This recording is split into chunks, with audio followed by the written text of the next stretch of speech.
Well, my friends, how you all doing? Welcome back to the Irons United channel and a fresh edition of the Opposition Report. I want to start by apologising for not supplying the Opposition Report for the last two games. It's just been a very busy time in the life of your boy Fandango.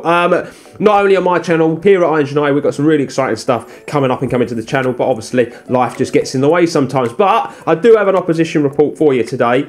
Brighton and Hove Albion away from home this week, a Friday night kickoff, 8 o'clock. I'm in an R in whether or not I'm going to go. There's a ticket available, just don't know if I'm going to take it. It's the getting home, but it should be an interesting game for us West Ham fans. West Ham are in very good form, you know, not lost in 4 now, scoring a shitload of goals, looking very good, and we were phenomenal against Manchester United this weekend just gone. Brighton and Hove Albion, though, slightly different for them. Their form is not good.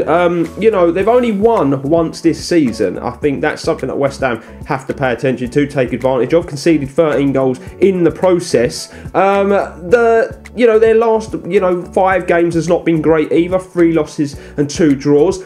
To their to pay them a little bit of respect, they did have to play Manchester City, Tottenham and Liverpool in those 5, and they're not going to be the first and last teams to be, struggling against those 3 behemoths this season, especially Manchester City and Liverpool, who are both going after the Premier League title in their own right.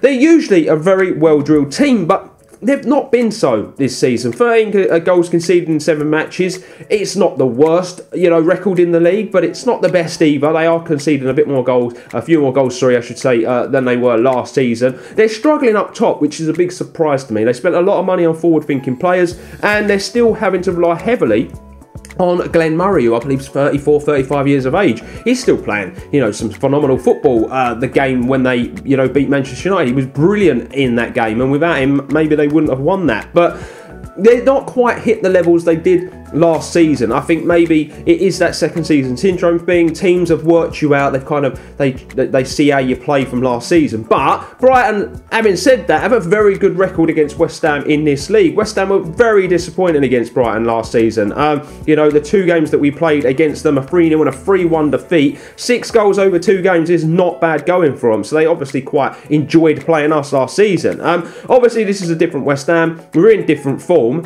but they're going to be confident. The record books say that Brighton and Hove Albion are the better team in the league when it comes to this fixture. I know we've only played each other twice and we are at different ends of the spectrum as far as form is concerned, but it still helps. It's one of those things that helps with momentum, psychological edge, and Brighton may have that.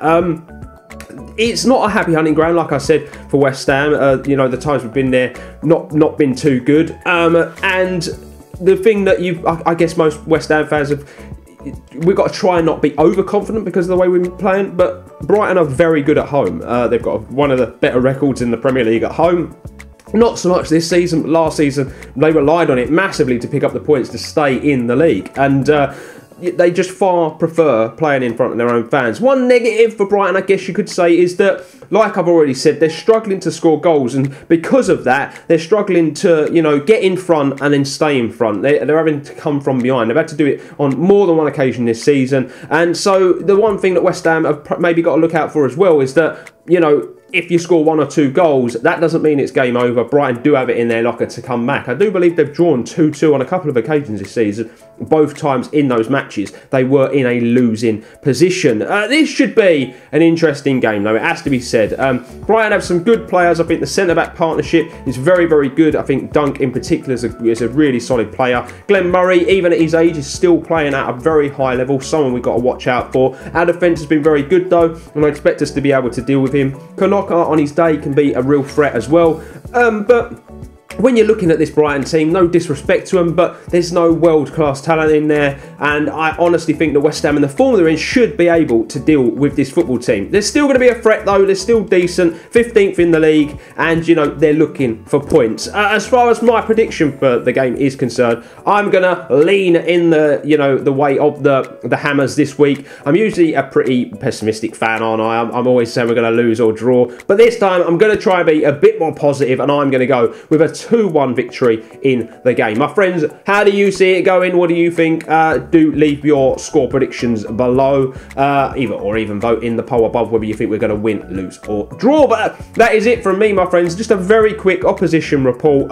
Should be a good game for anyone that's going. Do enjoy it. For any West Ham fans watching, enjoy it as well. Fingers crossed that West Ham pick up more points this coming weekend. But until next time, my friends, I've been your boy Dan. This has been Irons United, and I will see you on the next one.